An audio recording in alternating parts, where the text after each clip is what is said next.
Live from our 7 Tasmania studios, your nightly news with Louise Huber begins now.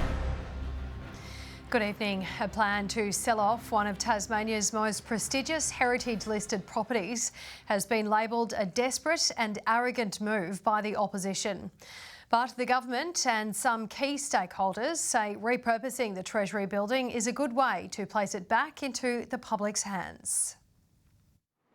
A historic staple of Hobart's CBD since 1824 and home to hundreds of public servants. But now the future of the Treasury building's up in the air. Currently it's not fit for purpose for Treasury public servants, for officers.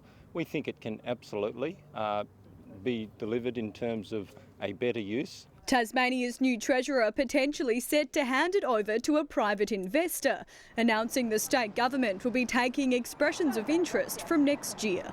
That decision slammed by the opposition, saying it's the outcome of our state's mismanaged budget. They're looking to offload valuable government assets to get a short-term sugar hit because they've broken the budget. A lack of public consultation also raising eyebrows after the government first put feelers out in 2018 but blamed the pandemic for why it couldn't proceed with a sale. The Treasurer has said this is about returning the Treasury building to the community. Well, you don't return something to people by privatising it and making them pay for the privilege of enjoying the space. Well, there will be community consultation over coming weeks. But Tasmania's Hospitality Association, the tourism industry and Chamber of Commerce support the building being repurposed. Hobart Mayor Anna Reynolds highlighting a post from 2022 on social media, arguing significant public buildings should be kept in public ownership. It's not the first time a publicly owned heritage-listed building has been taken over by a private investor, the Tasman and Parliament Square among them. But developments can be tricky, with Brisbane's former Treasury building turned into a casino. But what happens here next, only time will tell. Ruby Cairns, 7 Tasmania News.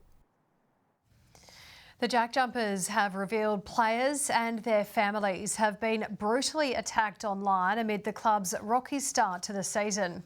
The barrage of hate prompting an emotional plea from coach Scott Roth, calling for an end to the abuse. At what should have been a celebratory press conference, the coach had a different kind of statement to make, saying the team has been brutally attacked online to the point where it's ugly. And these attacks have been going on for weeks, and it came to a head yesterday.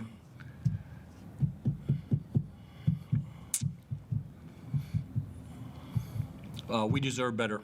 Online trolls taking hateful aim at players and their families following a slow start to the season. We have a player that's wife is pregnant and they wish for a miscarriage. The coach calling for immediate action. When you have now family members scared to go outside their house, kids reading what they're reading, and the NBL must do something. It's not on, and you know, none of us go to work to feel unsafe, and at the moment our players and some of their partners are feeling a little bit like that. Fans also taking to social media, but to wrap their arms around the team, writing, "This is beyond disgusting. No one deserves this kind of treatment. It's vile and won't be tolerated, and we will continue to show our love, commitment and support to the players and their families." Like any other club, is that we're going to go through some really good times and bad times, and all we ask is that people support us through both. The Jack Jumpers CEO has referred the issue to Basketball Australia's Integrity Unit, which says the matter will be given high priority to end the abuse. Lily Thompson, 7 Tasmania News. A young man has been charged after allegedly assaulting a baby in the state's north. Police were called to the Launceston General Hospital yesterday afternoon after the infant presented with serious but non-life-threatening injuries. The 21-year-old St Leonard's man has since been charged with criminal code assault. He's been given bail and is set to front court at a later date. Hundreds have gathered at the Hobart Cenotaph to attend a vigil ahead of Remembrance Day tomorrow. The event celebrating the rich history of the site, accompanied by music from the Tasmanian Symphony Orchestra.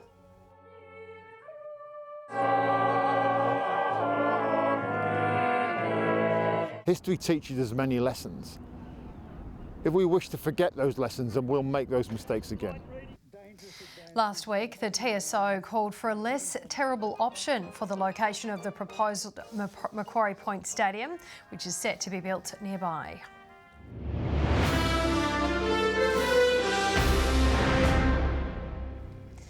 The Liberals have kicked off their federal campaign early. Opposition leader Peter Dutton touching down in marginal electorate Lyons, pledging $150 million for the South East irrigation scheme.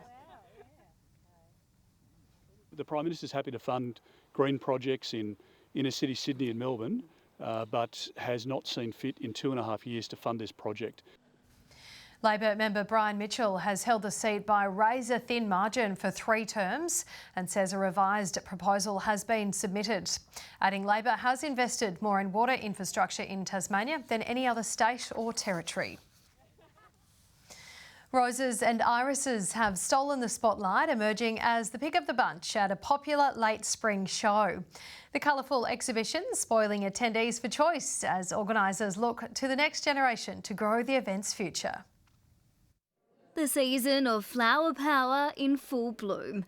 The latter part of spring has sprung, giving new botanicals a chance to shine. Looking at your roses and then the irises. Oh, I just love flowers and plants, and I really like bringing them out so that people can see them. So daffodils and now roses, yeah. So I've got about 600 roses. From florals to foliage, these garden gurus weren't going to let recent wild weather dampen their spirits, spending hours creating a colourful display. Preparation of the flowers, the protection of the flowers, the picking them to avoid the certain bad weather that may occur. It can be quite exhausting to many hours in the night. The Launceston Horticultural Society is celebrating more than just an award-winning show, turning to the rising ranks of future green thumbs to help them grow a love of the outdoors. It's really fun getting in there and just doing it. It's really good to have some young people showing interest, and they're our future members, they're our future gardeners. Young gardeners digging in for a children's potting session. They can pot it up and then they can take it home and it could start a whole new life of gardening for them. Sharing plenty of tips from a young age. Sometimes plants can be a bit needy. They need lots of sun and lots of water. Proving from little things, big things grow. Victoria Risto, 7 Tasmania News. Some four-legged friends have donned their Sunday best, celebrating Clarence City Council's annual Dog Day Out meetup. This precious pup, Rosie, only just missing out on the top prize for Best Dressed Pooch. She's kind of just as a Barbie doll type thing going on because her favourite colour is pink. Such a fantastic time, and with over 10,000 registered dogs here in Clarence, 190 breeds, we're a dog-loving city. The event is in its 18th year, helping to support the Dogs Home of Tasmania organisation.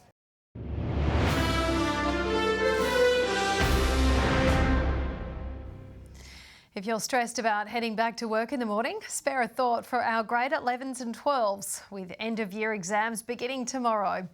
Written exams for chemistry, modern history and music kick off 2 weeks of testing.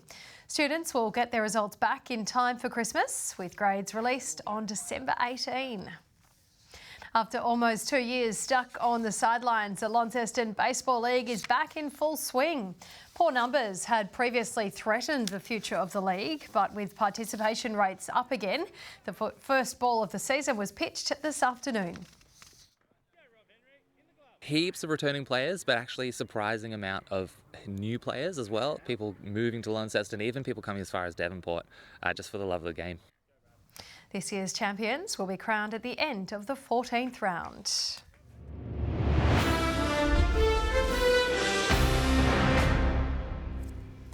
The Jack Jumpers have managed the upset of the NBL season, beating league-leading New Zealand 83-64. Craig Sword notching up a breakout performance, racking up an impressive 18 points for the home side. Kruzovic inside, can't buy one. Sword can, and puts the Jack Jumpers back in front for the second time in the ball game. It was bucket after bucket for the Jack Jumpers in the third, holding the Breakers to just 3 points and forcing them into 8 turnovers. Majuked in from outside. Development players Brodie Nunn and Archie Woodhill getting their first minutes. The Jack Jumpers will return to MyState Bank Arena on Friday night to take on the Brisbane Bullets. A new benchmark's been set in the WBBL, and it's all thanks to a Hurricane star. Opener Lizelle Lee blasting 12 sixes and 12 fours, smashing her way through to break the league's individual record score of 150 not out. Absolutely majestic. What a knock. Combination of brute power and skill. The 32-year-old's history-making knock helping the Hurricanes topple the Perth Scorchers, who were all out for 131 runs. Good evening. Hobart and Devonport 17 today. A little warmer in Launceston with the state's top of 21, Burnie 19. Fine conditions also at Friendly Beaches, 20 degrees. Ouse 19, 18 at Smithton and St Helens. 17 recorded on the islands, Low Head and Grove. Maria Island 16, Lyowini and Strawn managing 15 degrees. We saw isolated patches of low cloud about the southwest and scattered low cloud over the northeast. It was mostly sunny elsewhere, although a plume of smoke came from a fire today about the far northwest. A large mid to high level cloud band is over most of South Australia, extending toward the Kimberley and southern Queensland. Tomorrow, a ridge of high pressure will pass southern WA, extending over the Bight and further towards Tasmania. Variable winds 5 to 10 knots about the north and west. North to northwesterly winds 15 to 25 knots elsewhere. The west and south can expect southwesterly swells to peak to 4 metres. A fine day to kickstart the week in Hobart tomorrow, 21, 19 and partly cloudy in Dover and 22 and sunny for Ouse. Mostly sunny in Launceston 21, fine also in Devonport 18 and much the same in Scottsdale with 19 there. A lovely day ahead for Burnie 18, partly cloudy in Strawn 16, a fine and sunny 19 degrees for Stanley. It will be a glorious spring day towards the east tomorrow, St Helens and Swansea both 22, fine also in Ross with 21. The forecast now for Tuesday, patchy inland fog at first, followed by light morning showers about the northeast. Now they'll extend to the remainder of the north during the afternoon. Wednesday, showers about the north and west, extending statewide throughout the day, then contracting to the northeast during the evening. And on Thursday, showers about the west and northeast, but mainly fine elsewhere. To the national forecast for your Monday now, 34 impossible storms on the way for Alice Springs. Showers in Brisbane, Sydney and Adelaide, but a perfect day in Melbourne with a lovely 24 degrees. Hobart currently 14 degrees, sunny. Much the same in Launceston, 17 and also in Devonport with 15. Have a lovely week ahead, Louise. And that is all your news for now. Thank you so much for joining us tonight. Kim will be back with you tomorrow. Have a lovely evening. Good night.